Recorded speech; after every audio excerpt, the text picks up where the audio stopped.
The Champions League draw happened a couple of days ago. The first couple of Champions League games are going to be played tomorrow. So I thought, what better time to do a prediction of what's going to happen than now? So going group by group, let's kind of see who we think are going to take first place, who's going to scrape second place, who's going to go to Europa and end up in third place in the group, and then who's going to just get eliminated from the competitions. So yeah, let's start with Group A. That includes Ajax, Liverpool, Napoli, and Rangers. This is going to be such a nice group in my opinion. It's going to be way more competitive than a lot of people might think. I think Liverpool should top this group, although the best version of Ajax could definitely beat them. I think, especially now that like Liverpool's in a weakened spot. I mean, I say that they just beat like Bournemouth 9-0, but like it's not the best Liverpool side we've seen in the last couple of years. If it's ever a point that Ajax could beat them, I think it would be now.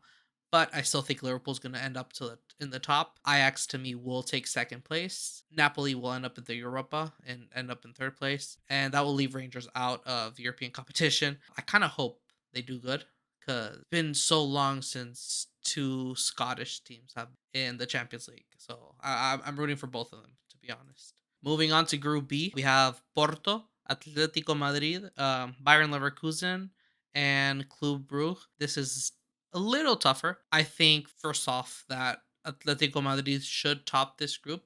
If they don't get top, I think it would be a letdown for the team. Then I think Porto and Leverkusen are going to be neck and neck fighting for that second spot. Although I have sympathy for the German side, since they have players that I really like Ezequiel Palacios from Argentina. I think Porto will end up snatching that second spot, sending Leverkusen back to the Europa League, and then I think Club Brugge will end up in the last spot. Next up, we have Group C. This is probably one of my favorite groups because it has a little special condiment. We'll talk about that a little later. So in Group C, we have Bayern Munich, Barcelona, Inter Milan, and Victoria Plzen. I hope I pronounced that right. Yeah, so this is for sure one of my favorite groups with Lewandowski going back to Germany, going back to Bayern. I would love to see what the reaction of the fans are going to be for Bayern Munich fans. Are they going to welcome him in like a good way, a bad way? I don't know. Curious to see that. Bayern are as strong as ever. I think they're for sure one of the contenders for this Champions League. So I do see them topping this group. For the second place, it's going to be a rough battle between Barcelona and Napoli. If I'm not mistaken, Napoli's actually first in the Serie A right now. They're second, okay. But they're doing well. Barcelona are also on a high right now. They're improving.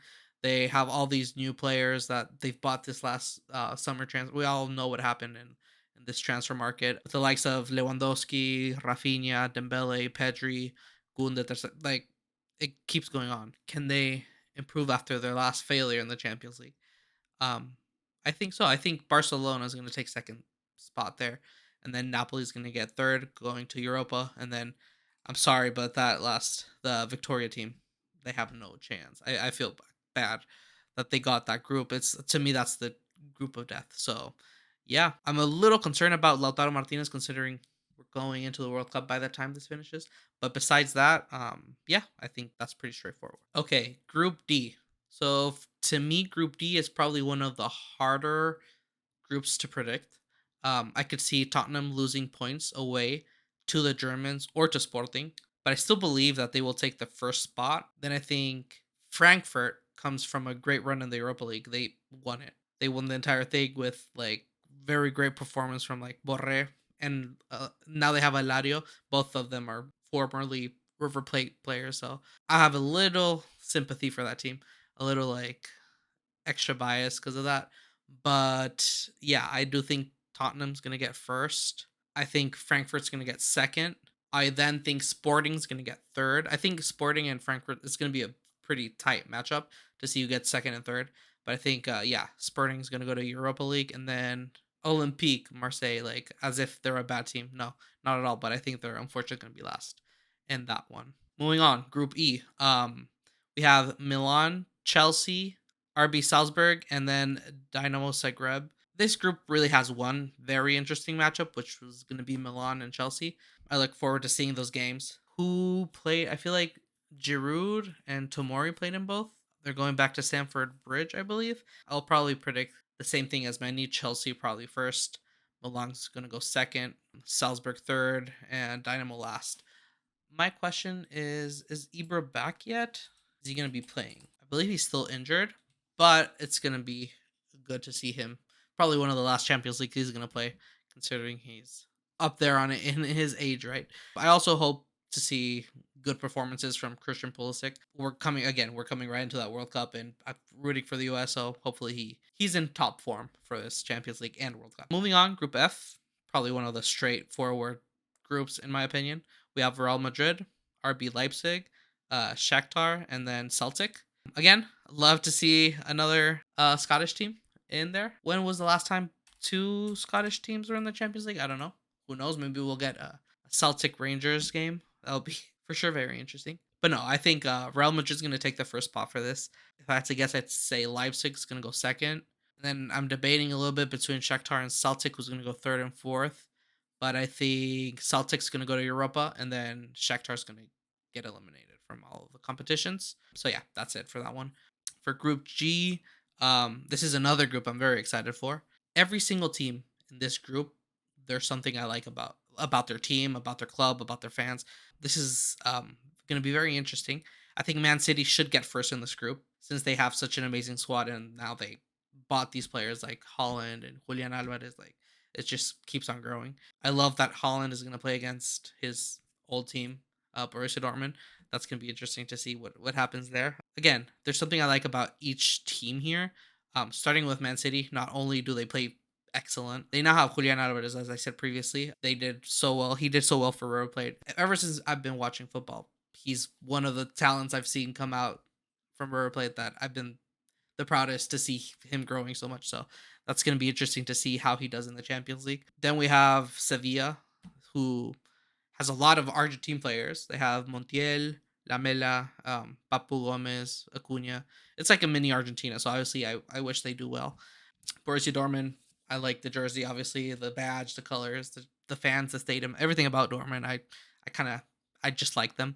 And then Well, Copenhagen is, fun fact, is the only place in Europe I've ever been to. I've been to Denmark and the Faroe Islands, but yeah, that's why again I have a small sympathy for them. To be fair, I think Man City's gonna top it. I think Dortmund's gonna get second, and then Sevilla is gonna get Europa, and then Copenhagen's gonna get eliminated. Final group, Group H. Now this is probably the best, the best. I've said this 3 times already, but I think this is probably the best group. The most interesting as an Argentina fan, as an Argentinian. What can you really say at this point, right? With PSG, they have Mbappe, Neymar, Messi, Sergio Ramos. The list keeps on going, right? And I think PSG will top the group. Then we have Juventus with them incorporating two Argentinians previously from PSG, Di Maria and Paredes. I think it's gonna be an interesting matchup for sure. But like, I don't think Juventus is the strongest after PSG either, because like I think Benfica's playing really well. They have another River Plate. I keep mentioning River Plate in this video. I have another ex River Plate player, Enzo Fernandez, who is like killing it for them. They also have Otamendi. Again, just keep on with the Argentinians in the World Cup, right? So like, there's this clip of Kun Agüero saying how he's scared that Otamendi is going to injure Messi right before the World Cup. I don't think he'll do that, but you know, Otamendi would lose his nationality probably. No one would like him if he did that. But I think PSG is going to top the group for sure. And then my controversial opinion is that Benfica is going to get second, sending Juventus to Europa League, and then Maccabi Haifa is going to get last. I don't know if I pronounced that right, but yeah, that team is going to go last in my opinion. And yeah, I predict Juventus is going to get Europa, which honestly, I don't know how much hate I might get for that, but whatever. And that is all. Those are all the games. The first games come out tomorrow. The interesting ones I want to watch are Dortmund, Copenhagen, and then PSG Juventus is also going to be a banger. Tomorrow I could be proven wrong. If Juventus wins or ties against PSG, that could alone prove me wrong that they'll get knocked out to Europa. But yeah, that is it for today. Thank you so much for watching. A subscription is also greatly appreciated. It helps me out so much. And thank you, and see you in the next one.